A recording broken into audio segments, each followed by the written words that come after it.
সাধক জীবন ও নারী। লেখক অজিতানন্দ। অধ্যায় ৫। কমলাকান্ত। ১৮৩০ খ্রিস্টাব্দের এক শীতকাল। কুটালহাটে পঞ্চবটীর গাছগাছালি ধূলিধূসর। শিমুলের পাতায় পাক ধরেছে, ঝরবে এবার। কমলাকান্ত পঞ্চবটীর আসনে বসতে গিয়াও বসলেন না। শীত করে। এই শীত ঋতুর বয়সেরও। ৬০-৬২ হল। মাথার চুল সব সাদা, গায়ের চামড়া ঢিলে। তিনি রোদে পিঠ দিয়ে বসলেন মাটিতে। শ্যামাকান্তের স্ত্রী দেখতে পেয়ে কম্বলের আসন একটি বালিকার হাতে দিয়ে পাঠালেন। বালিকা কমলাকান্তর কন্যা। খুকি আসন পেতে দিলে কমলাকান্ত আসনে বসলেন। কয়েক পলক দেখলেন মেয়েকে, কিন্তু কিছু বললেন না। খুকি তার কাকিমার কাছে ফিরে গেল। কমলাকান্ত চিন্তামগ্ন। প্রায় প্রতাপের কথা ভাবেন। সংবাদ, কালনার রাজবাড়িতে প্রতাপ মারা যান ১২২৭ সালের ২১শে পৌষ। সে আজ প্রায় ১০ বছরের কথা। প্রতাপকে পালকি করে গঙ্গা যাত্রা করে তাদের কেউ বলছে দাহ করা হয়েছিল, কেউ বলছে দাহ করা হয়নি। শ্মশানবাসী এক তান্ত্রিক সব দেহ ছিনিয়ে নেয়। প্রতাপ বেঁচে উঠেন। কমলাকান্ত ভুরু কুঁচকান। এ কি সত্যি? যদি সত্যি হয়, প্রতাপ ফিরে আসছে না কেন? কমলাকান্তর কুটালহাটে আর মন টিকছে না। শক্তির স্মৃতি পীড়া দেয়। তিনি রাজাকে বললেন, আমি কাশীবাসী হব। তেজশ্চন্দ্র যাত্রার ব্যবস্থা করছেন।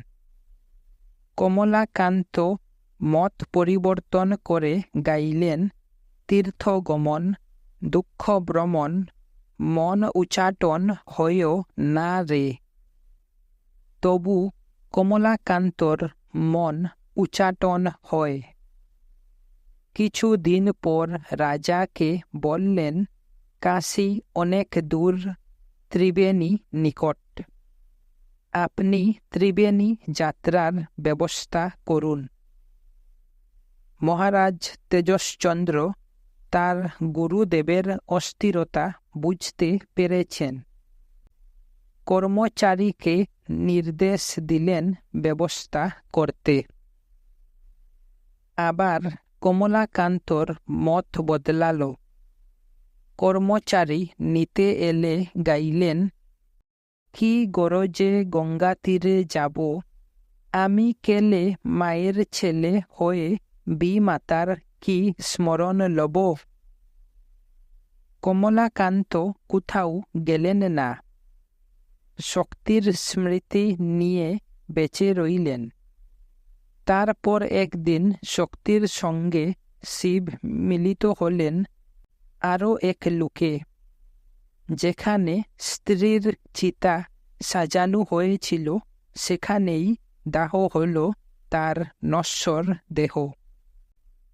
ভাতৃবধূ তার জপের থলি আর কাঁথা দামাদরে ভাসিয়ে দিলেন। কি ভাগ্য আমাদের, তিনি পুঁথিগুলি ভাসিয়া দেননি।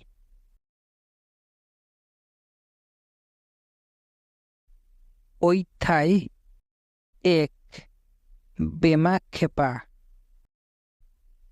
১৮৩৭ খ্রিস্টাব্দ। কোম্পানির আমলে বেনিয়ারা গায়ের চাষিদের দু হাটে লুটছে, মাটির দরে কিনছে ধান, 5 শিকে করে 1.5 মণি বস্তা। গাড়ি ভর্তি ধান বেচে চাষি যা পায় তাতে সংসার চালাবার মতো নগদ টাকার সংস্থান হয় না। সুতরাং সামান্য জমির মালিকদের বড় অভাব। বীরভূম জেলার আটলা গায়ে সর্বানন্দ চট্টোপাধ্যায়ের জমি কম, আবার ছেলে মেয়ে বেশি। 4 মেয়ে 2 ছেলে, জয়কালী, বামাচরণ, দুর্গা, দ্রব্যময়ী, সুন্দরী, রামচন্দ্র। এতগুলি মুখে সারা বছর অন্ন দিতে চাষের ধানের সবটাই লাগে, কিছুই বিক্রি করা হয় না। তাহলে সর্বানন্দ নগদ টাকা কোথায় পান? গেরস্থ বাড়িতে গৃহদেবতার পুজো আচ্ছা হচ্ছে, পাল পার্বণ আছে, ব্রতাচার আছে। শত অভাবেও হিন্দু এসব বাদ দেয়নি। সর্বানন্দ পুরুতগিরি করে সিধে পান দক্ষিণাও। ফলে তার স্ত্রী রাজকুমারীর আঁচলে গ্রাম্য সচলতার চাবিকাঠি। জয়কালী নয়ে পা দিচ্ছে, আজ তার বিয়ে। রুচি মুখখানি চন্দনের ফুটা দিয়ে সাজানো, আর কচি শরীর লাল রঙের চেলি দিয়ে।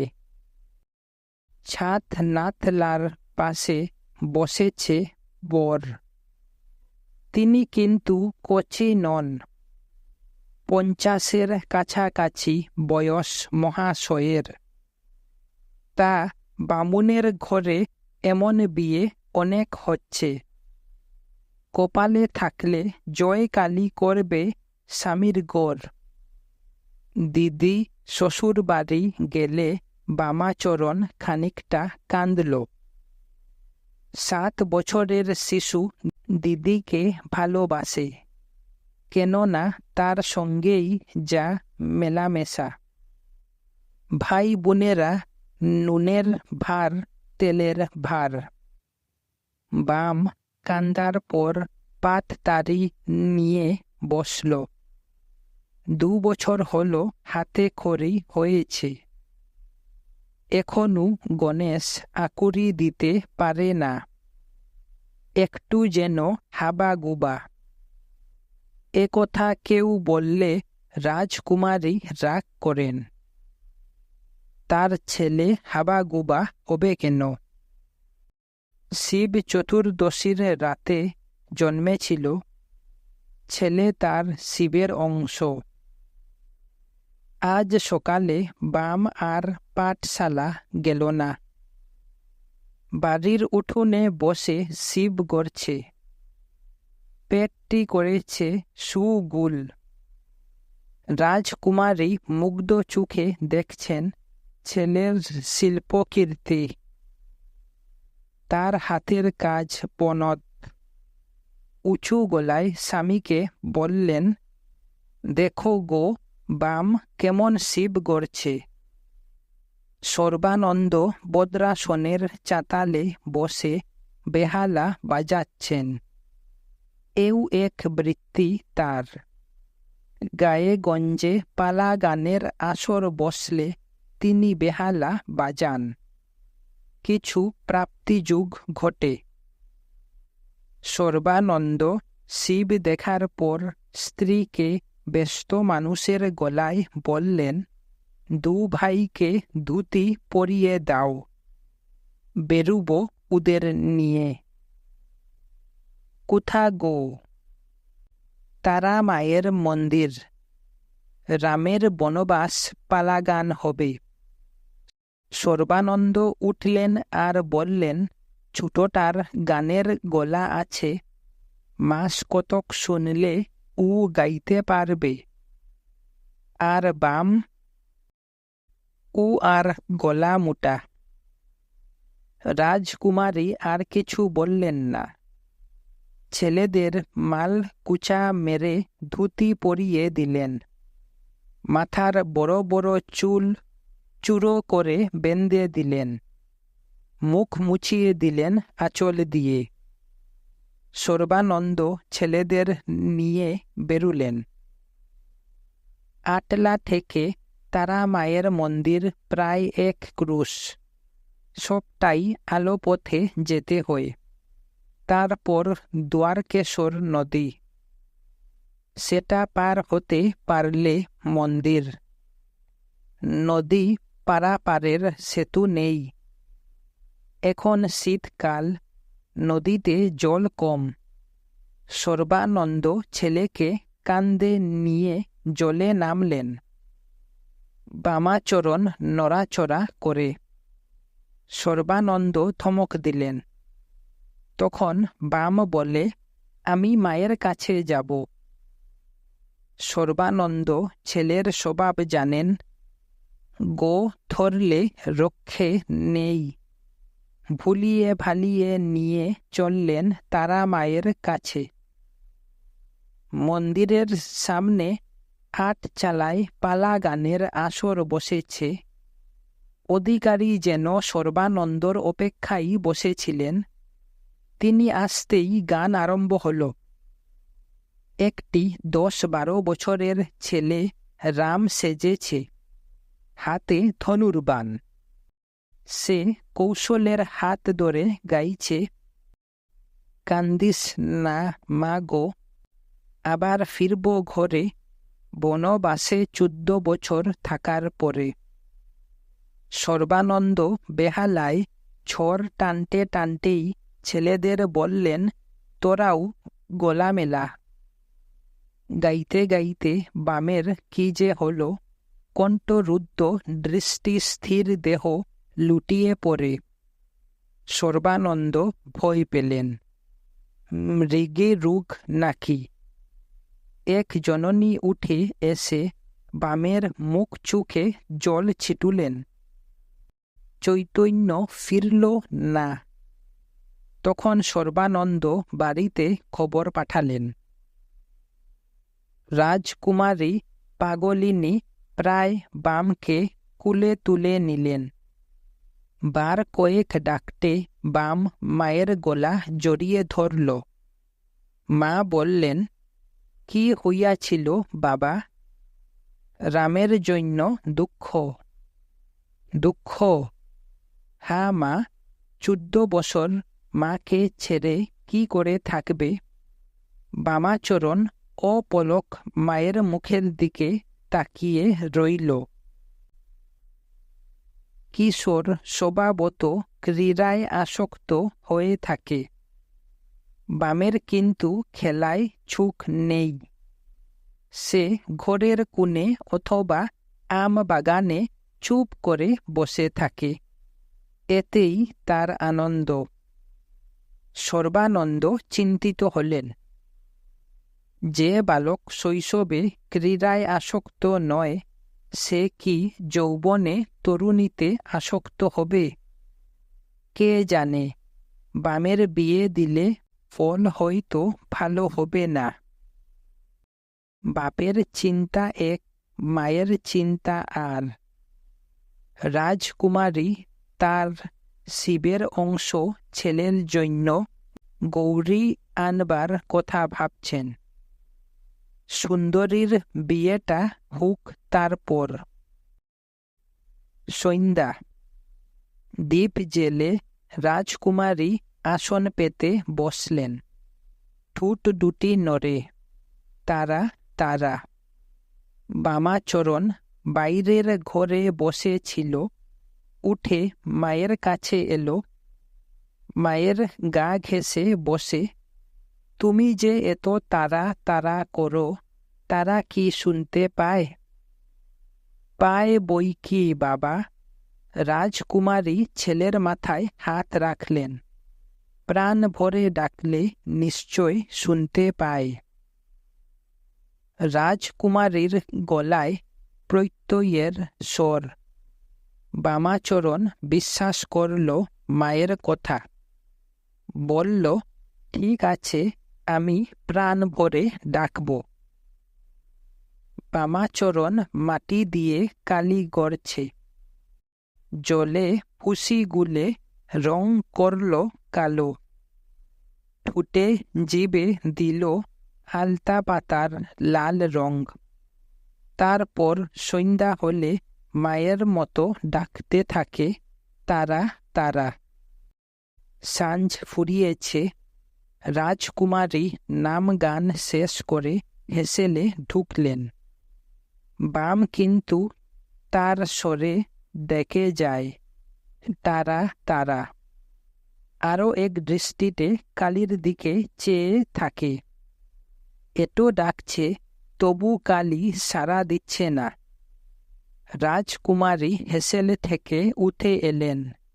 বাম, বাম রে। কি? বামাচরণ অভিমানের গলায় বলে, এত ডাকছি তবু সাড়া দিচ্ছে না। একদিনে কি হয় বাবা? কিছু তো হয়। খুশি চোখে তাকায়, নইলে সামান্য একটু হাসে, তাই বা কই। গর্ভধারিণী মাতা হেসে ফেললেন, কিন্তু বামাচরণের মুখে হাসি নেই। সে কেঁদে ফেলল। সুন্দরীর বিয়ে হয়েছে। এবার সর্বানন্দ চেষ্টা চরিত্র করে যুবক পাত্রে কন্যা সম্প্রদান করতে পেরেছেন। তাই তার মন বেশ হালকা। তিনি বেহালায় কাফি বাজাচ্ছেন। রামচন্দ্র কলিকাতা থেকে আনানু ছাপা পুস্তিকা পড়ছে। মুক্তোর মতো অক্ষর, পড়তে অসুবিধা হয় না। বামাচরণ শুনছে। সর্বানন্দ বললেন, বাম, তুই পড়। ও আমি পড়ব না। কেনে? ও সব ম্লেচ্ছ কথা। বামাচরণ বিকৃত স্বরে উচ্চারণ করে, ভজ মন মেরি মাতার নন্দনে। সর্বানন্দ হাসলেন। ঠিক আছে, শাস্ত্রতন্ত্র তো পড়বি, তাই পড়। বামাচরণ পুঁথি নিয়ে বসল। সর্বেশ্বর মনীষ হলেও বাড়ির একজন। সর্বানন্দ তাকে ছেলের মতোই দেখেন। সে বামাচরণ ও রামচন্দ্রের সর্বেশ্বর দা গুমূর্খ হলেও তার লেখাপড়ায় খুব উৎসাহ। আশ্বিন মাস। এখন চাষের কাজ বিশেষ নেই। সর্বেশ্বর খানিকটা সনের দড়ি পাকালো। তারপর হেসুখানা কুমোরে গুঞ্জে তাল গাছে উঠল পাতা কাটতে। তারপর পুঁথি বানিয়ে বামাচরণকে দিল। এই নাও পুঁথি, নিয়ে এবার পাঠশালে চলো। আজ থাক। কেনে? থাকবে কেনে? রাম পাঠশালে গেল, আর তুমি যাবে নাই? বামচরণ খুঁটির মতো দাঁড়িয়ে থাকে। তখন সর্বেশ্বর বামের পিঠে দু ঘা বসিয়ে দিল। হাউরে চেবা কোথাকার, পাঠশাল যেতে মুতে ইচ্ছা নাই। বাম বড় বড় চোখ মেলে তার সর্বস্বর দাকে দেখছে। কিছুক্ষণ পর সব ঝপসা হয়ে যায়। কিছুতেই চোখের জল আটকাতে পারে না। রাজকুমারী আঁচল দিয়ে ছেলের চোখ মুছিয়ে দিলেন। তিনি বলতে বাম আর বেগরবাই করে না। সর্বেশ্বর দার কান্দে চড়ে বাম পাঠশালায় চলল। গুরুমশাইকে আড়ালে পেয়ে সর্বেশ্বর উদ্বেগের গলায় বলে, বাম তেমন চতুর নয়, লেখাপড়া হবে উয়ার? হবে, তবে অধিক নয়। কতটা হবে? তা রামায়ণ মহাভারত পড়তে পারবে, আর মন্ত্রতন্ত্র তাও বলতে পারবে। সর্বেশ্বর আর কিছু জিজ্ঞেস করল না। গুটি গুটি বামের কাছে গেল। মনটা কেমন করছে জিজ্ঞেস করে, লাগে নাই তো ভাই? বাম দাগা বুলোতে ব্যস্ত, মাথা নাড়ল, লাগেনি। সর্বানন্দর বাড়িতে কান্নার রোল উঠছে, কখনো তীব্র কখনো মৃদু। বয়সিনী রাজকুমারী কাঁদছেন আর বিলাপ করছেন। ঘরে দুটা করে রাড়ি, আমি কি পাপ যে করেছিলাম। যুবতী জয়কালী নীরবে চোখের জল ফেলছে। ঘটনা এই রকম। বড় মেয়ে জয়কালী বিয়ের বছরখানেক পর শাঁখা সিন্দুর খুইয়ে বাপের বাড়ি এসেছিল। আজ একইভাবে এসেছে সুন্দরী, বাল বিধবা। বামাচরণ একবার মায়ের একবার দিদির দিকে তাকাচ্ছে। ওর চোখেও জল এসে গেল। সর্বানন্দ বললেন, আমি আবার সুন্দরীর বিয়ে দেব। বামাচরণ যেন অবাক হল, বলে, সুন্দরীর বেলা এই কথা বলছ, কিন্তু দিদির বেলা তো বলো নাই। তখন বিধবা বিয়ার চল হয় নাই। এখন হইয়াছে? হইছে। কলিকাতায় অনেকগুলো বিধবা বিয়ার সংবাদ শুনেছি। বামাচরণ আর কিছু বলল না। এই ওর স্বভাব, হঠাৎই কথা বলে আবার হঠাৎই চুপ করে যায়। ও ধীর পায়ে বেরিয়ে গেল। তারা মন্দিরে খ্যাতিমান তান্ত্রিক আসন করে বসেছেন। বিশাল বপু তার, গায়ের রং কালো, বয়স 40-এর কাছাকাছি। বাম এদিক ওদিক ঘুরতে ঘুরতে তান্ত্রিকের কাছে এলো। মনটা ভালো নেই। মা কাঁদছে, দিদি কাঁদছে। তান্ত্রিক জয়ধ্বনি দিলেন। তারা নামের মহতী শব্দতরঙ্গ বায়ুমণ্ডলে পরিব্যাপ্ত হল। তিনি উঠে দাঁড়িয়ে বামের দিকে অঙ্গুলি নির্দেশ করলেন, আয়, তারা মাকে দর্শন করে আসি। মন্দির অভ্যন্তরে বাম নির্নিমেষ দেবীর মুখের দিকে তাকিয়ে রয়েছে। ধীরে ধীরে সরে যাচ্ছে মনের ভার। মনে হচ্ছে তারা মা বড় আপন। সর্বানন্দ পুনর্বার সুন্দরীর বিয়ে দিতে উঠে পড়ে লেগেছেন। শিউরি যাচ্ছেন গণ গণ। একবার রাম পুরো হাঁটু ঘুরে এলেন। নৈব্য শিক্ষিত সমাজ তাকে ভরসা দিচ্ছে, কিন্তু আটলার পরিবেশ অনুকূল নয়। সর্বানন্দর আত্মীয় স্বজন বিরোধিতা করছে, ভয় দেখাচ্ছে এক ঘরে করার। তিনি একটি গান বাঁধলেন, কুলে পড়ুক কালী, উগো রয়েছে কালী, আমি আর ভয় করি না। এ গান রামচন্দ্র শুনেছে, কিন্তু বামাচরণ শুনেনি। ও আজকাল বাড়িতে থাকে কম, মাঠে ঘাটে ঘুরে বেড়ায়। ঘরের টানের থেকে বাইরের টান যেন বেশি। দ্বারকা নদীর পারে শ্মশান, রোজই 2-1টা মরা আসে, কোনো দিনে 7-8টা। সেদিন চিতা জ্বলে সর্বক্ষণ। আজ সেরকম একটা দিন। 3টি মরা জ্বলছে চিতায়। বাম স্থির চোখে দেখছে। মানুষ বুড়ালেও মরে, না বুড়ালেও মরে। কার কবে মরণ তার ঠিক নেই। শ্মশানের কাছেই জঙ্গল। শাল, শিমুল, পলাশ, বাবলা। শিমুল দু জাতের, রক্ত শিমুল আর শ্বেত শিমুল।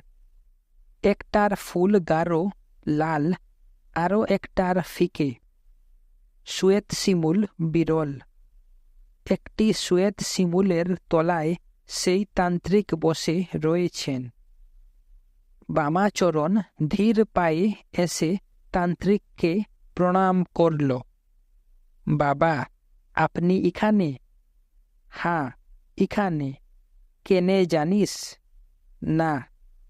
এখানে বশিষ্ঠদেবের পঞ্চমুণ্ডী আসন ছিল। মহাচীনে পঞ্চমকার তন্ত্র সাধনা শিখে তিনি এখানে আসন করেছিলেন। সিদ্ধিলাভ হইয়াছিল। বামাচরণ কাতর গলায় বলল, বাবা, আমাকে দীক্ষা দেন। এখন নয়। তান্ত্রিক হাত তুলে একটি শিমুল ডাল ভাঙলেন।